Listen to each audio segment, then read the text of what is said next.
These experts and professionals committed to transforming lives through technology. We congratulate the Office of the Commissioner for Persons with Disabilities, Social Welfare Department and State Council for Science and Technology, Environment and jingiarap for organizing this initiative and initiate in collaboration with the Pandit Deen Dayal Upadhyaya National Institute for Persons with Physical Disabilities on the Department of Empowerment of Persons with Disabilities, Ministry of Social Justice and Empowerment, Government of India and Installing India Private Limited. These programs reflects our collective commitment to empowering persons with disability. This through innovation, technology, and compassion service delivery.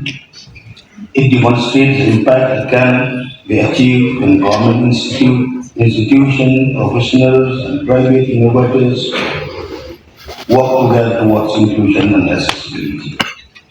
I would like also to acknowledge the contribution of Installing India Private Limited, a pioneer in advanced prosthetic technology.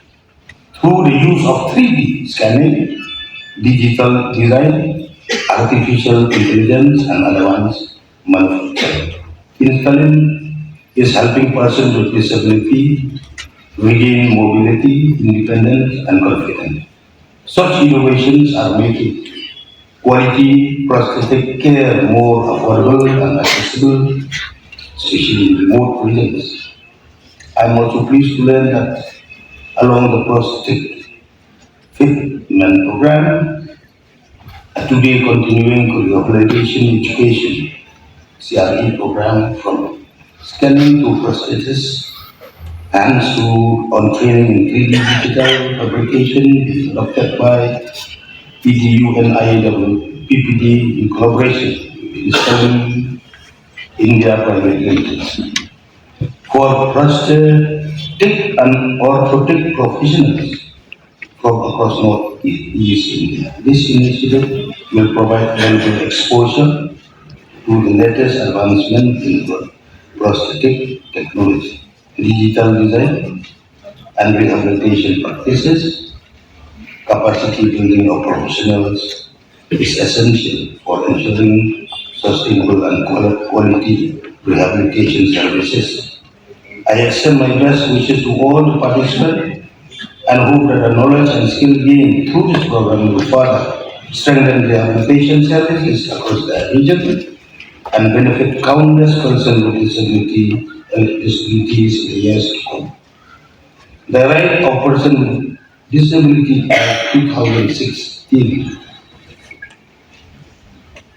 means these people they have got the rights of Person with Disability Act, which has been enacted and passed in 2016, mark a significant step towards ensuring equality, dignity, and full participation of persons with disabilities in society.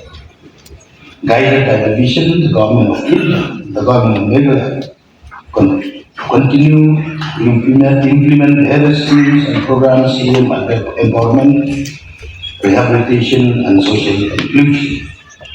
I am happy to know that Meghalaya has been making steady progress in this direction through various welfare schemes, scholarships, aids, and appliances, transport assistance, pensions, and other support measures. We are working to improve the quality of life of persons with disabilities across the state. Accessible India campaign is also being actively implemented in Meghalaya. Efforts are being made to improve accessibility in public buildings and government websites. So that 41 government buildings and 85 government websites has been made accessible and initiatives are underway to improve accessible transportation. However, building an inclusive society is not the responsibility of the government alone. It requires the active participation of institutions, professional civil societies, and citizens. I urge all officers, educators, healthcare professionals, and stakeholders present here to become ambassadors of inclusion and ensure that our policies, programs, and workplace are accessible and welcoming to all. As we gather here today, let us renew our commitment to building a society that leaves no one behind. Let us continue to embrace innovation, strengthen partnerships, and empower persons with disability to live life with dignity, independence, and purpose. I congratulate all the partner organizations and professionals involved in this initiative. I extend my heartfelt best wishes to all the 12 beneficiaries receiving the prosthetic limbs today and wish them greater mobility, confidence, and success in years ahead. And I would like just to share that in my constituency, disability person with disability, both men, women, boys, and girls, they are availing government scheme for the last programs of the. What I would like to share with you, friends, that the, my motto,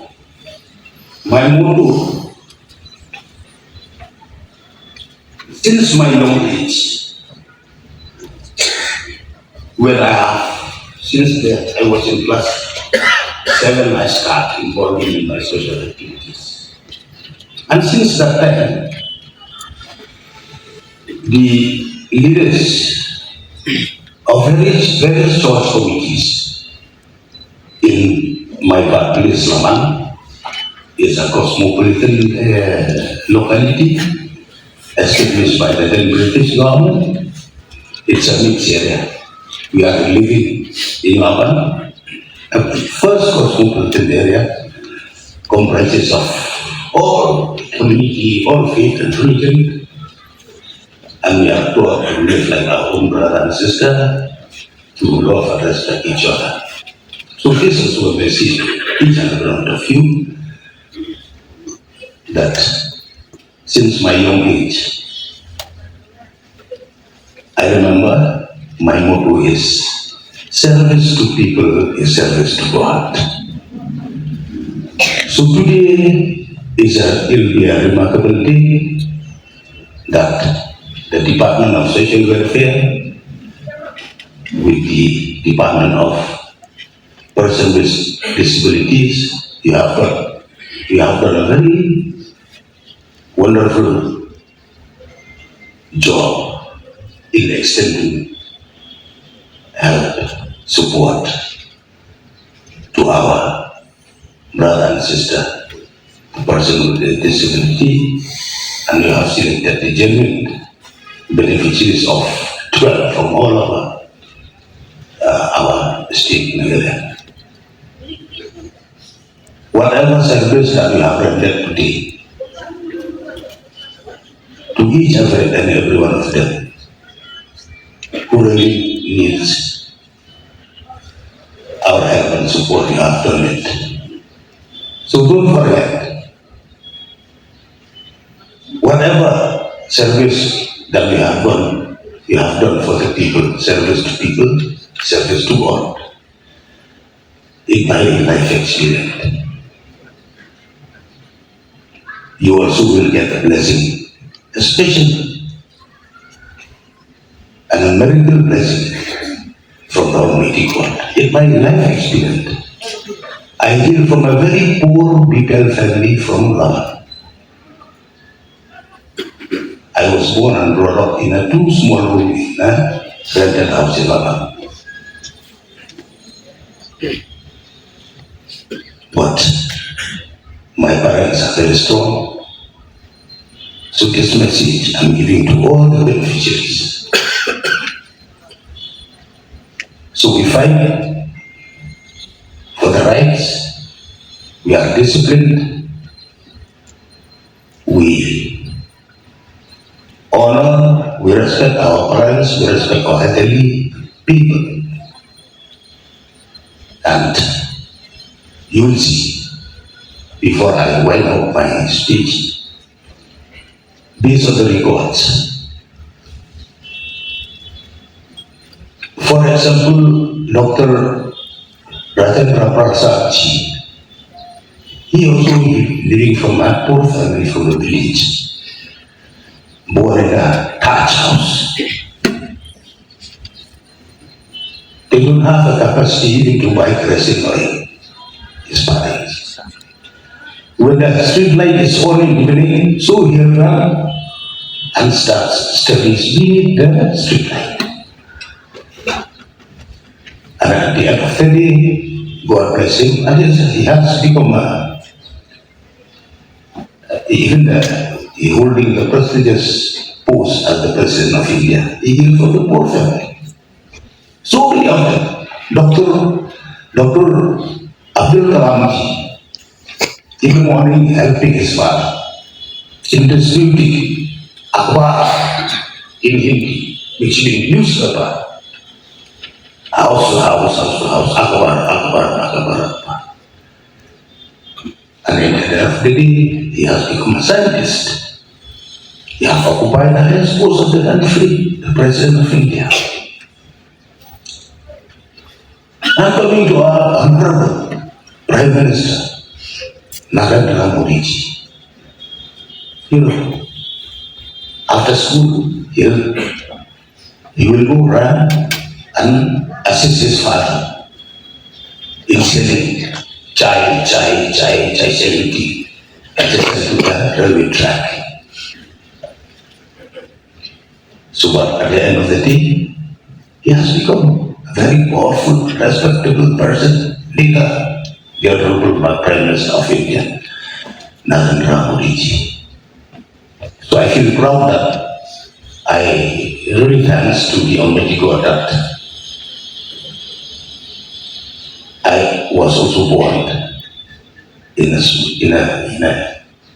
small house, rented house. In Laban, after coming from school, I used to have my mother at Yoga, particularly in selling vegetable charcoal, helping until 8 a.m. at night. Like that is our life. And I didn't dream also, nobody dreams that I'll become I have got that guts.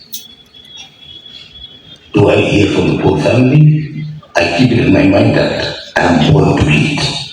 I should eat. I need the locality, I need various NGOs in my locality, and finally, I didn't also dream that I'll become the MDC undisputed for 5th consecutive term for Black constituency. And 4th term MLA from this constituency, undisputed, and in the next election, I'll just sleep at home, I'll win with a thumping majority. Thank you, Kublai. Thank you.